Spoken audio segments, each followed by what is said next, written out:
মসজিদ বাদ দিয়ে মন্দির দেওয়া হয়েছে। মন্দিরের ছবি কেন দিবে?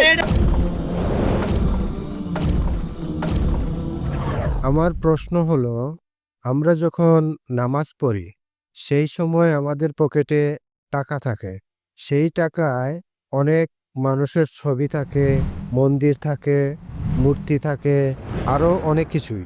এমন টাকা পকেটে থাকলে আমাদের কি নামাজ হবে? ভাই প্রশ্ন করলেন যে বেশিরভাগ লোকের নামাজ পড়ার সময় পকেটে টাকার নোট থাকে, আর প্রায় সবগুলো নোটে বিভিন্ন ছবি থাকে, ফটোগ্রাফ বা মানুষের ছবি।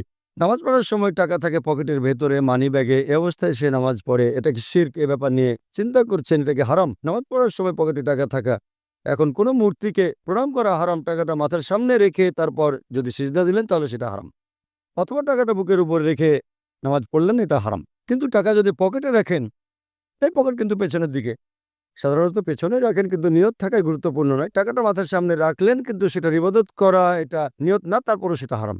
বলছেন এই মূর্তিকে প্রণাম করা আমার উদ্দেশ্য না, তারপরেও করছেন, সেটা হারাম। নিয়ত গুরুত্বপূর্ণ, তবে তার পাশাপাশি কাজটাও গুরুত্বপূর্ণ। কিন্তু যদি টাকা রাখেন মানি ব্যাগে, বেশিরভাগ ক্ষেত্রে থাকবে পেছনে, পেছন দিকে কি ইবাদত করবে? ঠিক। 1 নম্বর পয়েন্ট, এটা থাকে পেছনে। বুক পকেটে থাকলে হার্টের কাছাকাছি থাকবে। টাকা যদি না দেখা যায় তাহলে কোনো সমস্যা নেই। অনেক সময় হতে পারে কেউ হয়তো টাকা রাখলো বুক পকেটে, তারপর সে যখন সিজদা দিল তখন টাকাটা পড়ে গেল। এমন সময় শুধু সাবধান থাকবেন, টাকা তুলে পকেটে রাখবেন, সমস্যা নেই।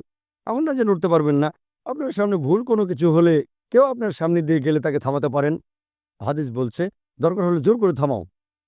ঠিক। যদি এরকম কোনো কিছু হয়, হতে পারে পকেটে ছিল আর সিজদার সময় পড়ে গেল একটা ফটোগ্রাফ, এবার প্যান্টের পকেটে রাখেন যেন আর না পড়ে, তাহলে প্রত্যেক সিজদায় আপনাকে ওঠানামা করতে হবে, একটু সাবধান থাকবেন।